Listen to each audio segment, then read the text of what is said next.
نبوی کے اندر ایک خاص جگہ ہے جس کی خصوصی فضیلت ہے، اس کے متعلق دیکھتے ہیں۔ صحیح بخاری کی حدیث ہے، اللہ کے رسول محمد صلی اللہ علیہ وسلم نے فرمایا ما بین ممبری و بیتی روضۃ من ریاض الجنہ، میرے ممبر اور میرے گھر کے درمیان کا جو حصہ ہے یہ جنت کے باغات میں سے باغ ہے۔ الحمدللہ، جنت کے باغات میں سے باغ وہ جگہ ہے۔ تو الحمدللہ خصوصی طور پر پوری مسجد نبوی میں اس مقام کو، اس جگہ کو یہ خاص فضیلت حاصل ہے کہ یہ وہ جگہ ہے روضۃ الجنہ، تو جنت کے باغات میں سے یہ باغ ہے۔ ہم دیکھتے ہیں کہ آج جو کارپٹ لگا ہوا ہے اس میں روضۃ الجنہ کا کارپٹ ایک تھوڑا الگ طریقے کا ہوتا ہے۔ اگر موقع مل جائے اور آپ 2 رکعت نفل پڑھ سکتے ہیں وہاں پر کسی کو تکلیف پہنچائے بغیر، اور کئی بار ایسے بھی وقت ہوتے ہیں جس میں کراؤڈ اور رش نہیں ہوتا ہے وہاں پر، تو اگر کر سکتے ہیں تو ضرور کرنے کی کوشش کریں انشاءاللہ۔ روضۃ الجنہ یاد رہے گا انشاءاللہ۔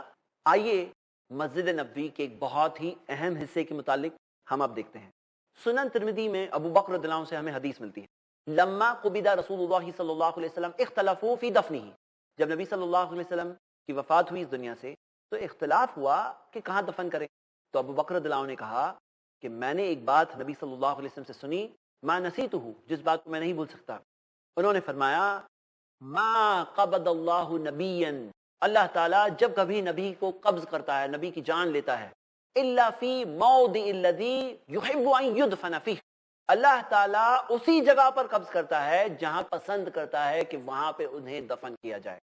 یعنی کہ اللہ کے رسول محمد صلی اللہ علیہ وسلم کا جو انتقال ہوا عائشہ رضی اللہ عنہا کے حجرے میں، ابو بکر رضی اللہ عنہ نے اس حدیث کو بیان کیا، سنن ترمذی میں حدیث ہمیں صحیح سند سے ملتی ہے، اور صحابہ اکرام کا اختلاف وہیں پر ختم ہو گیا۔ ان کا مزاج بھی یہی تھا کہ اللہ کے رسول محمد صلی اللہ علیہ وسلم کی حدیث آنے کے بعد ان میں آپسی پرسنل باتیں نہیں رہتی تھی، ان کے اختلافات وہیں پہ ختم ہو جاتے تھے۔ ہم دیکھتے ہیں کہ وہیں پہ صحابہ اکرام نے ابو بکر رضی اللہ عنہ کی بات کو مان لیا جب انہوں نے کہا ادفنوہ فی موضع فراشہ، کہ نبی صلی اللہ علیہ وسلم کو دفن کرو جس جگہ پہ ان کا پلنگ تھا، جس جگہ پہ وہ تھے، جس جگہ پر انتقال ہوا وہیں پہ انہیں موضع فراشہ، جس جگہ پر ان کا پلنگ تھا اسی جگہ پر ہٹا کر وہیں پہ نبی صلی اللہ علیہ وسلم کو دفن کیا گیا۔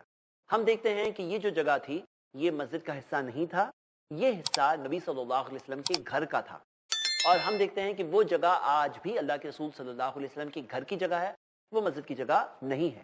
تو ہم دیکھتے ہیں کہ عبداللہ ابن عمر کے متعلق ہمیں ملتا ہے رضی اللہ عنہما، صحیح بخاری کی حدیث ہے کہ جب وہ نبی صلی اللہ علیہ وسلم کی قبر کے پاس سے گزرتے، وہاں جاتے تو کہتے الصلاۃ والسلام علیک یا رسول اللہ، کہ صلاۃ و سلام ہو آپ پر اے اللہ کے رسول محمد صلی اللہ علیہ وسلم۔ ہم دیکھتے ہیں کہ سنن نسائی کی حدیث ہے کہ اللہ تعالیٰ نے پوری دنیا میں فرشتوں کو مقرر کر رکھا ہے، جو کوئی نبی صلی اللہ علیہ وسلم پر درود پڑے گا وہ فرشتے ان تک اس درود کو پہنچاتے ہیں۔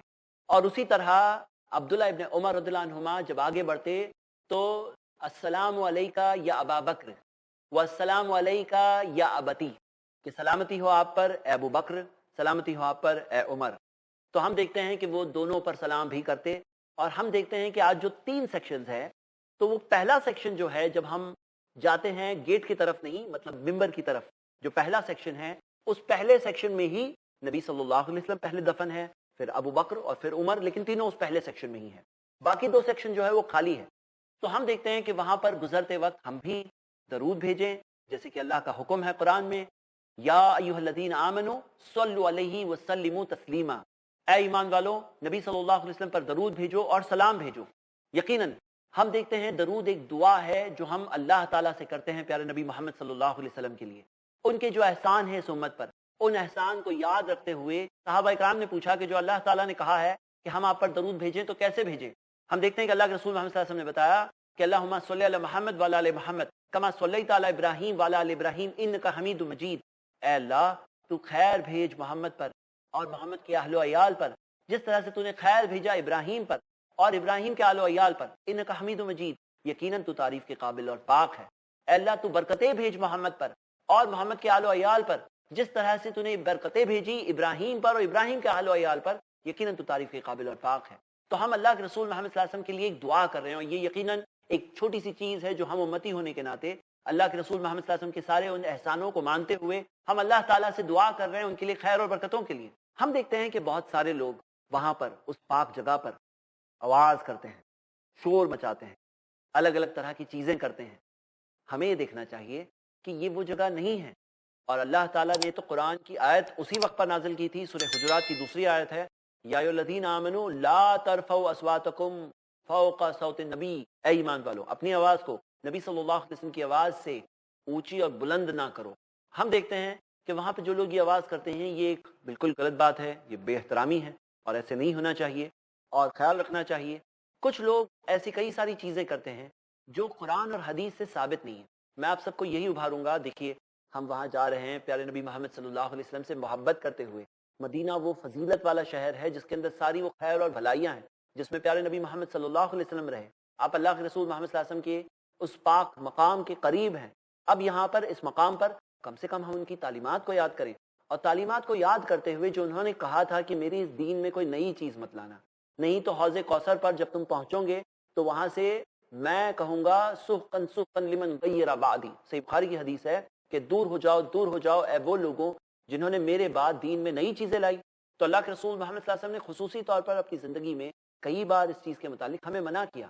تو وہاں پر جا کر کوئی بھی کام آپ جو کرتے ہیں صرف اتنا کریے کہ اس کی دلیل چیک کریے قرآن سے یا اللہ کے رسول محمد صلی اللہ علیہ وسلم کی حدیثوں سے، صحابہ اکرام سے، کہ ہمیں اس بات کی دلیل اور پروف صحیح ثابت شدہ طور پر ملتا ہے یا نہیں ملتا ہے.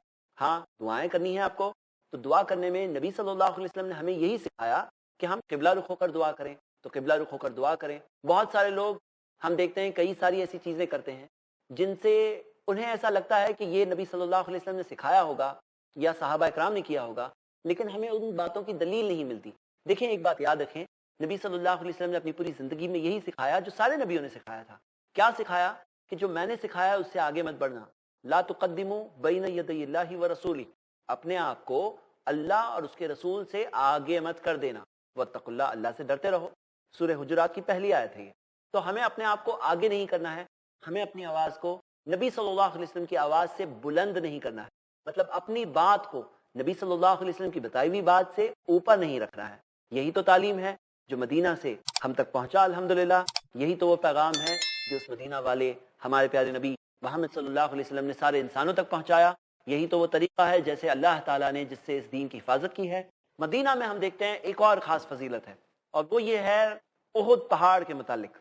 احد پہاڑ کے متعلق اللہ کے رسول محمد صلی اللہ علیہ وسلم نے فرمایا، صحیح بخاری کتاب المغازی کی حدیث ہے کہ ان احدا یحبنا ونحبہ، کہ احد جو پہاڑ ہے وہ ہم سے محبت کرتا ہے اور ہم اس سے محبت کرتے ہیں.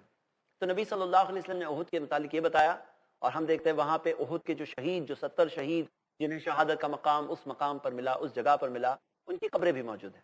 تو یقیناً جیسے عام طور پہ ہم دیکھتے ہیں قبرستان میں گزرنے کے متعلق جو دعا ہمیں ملتی ہے ان کے لیے دعا کریں. مدینہ میں ایک اور بہت اہم جگہ ہے اور وہ ہے بقیع الغرقد، جسے لوگ جنت البقیع کہتے ہیں لیکن صحیح طریقہ ہے بقیع الغرقد کہنا.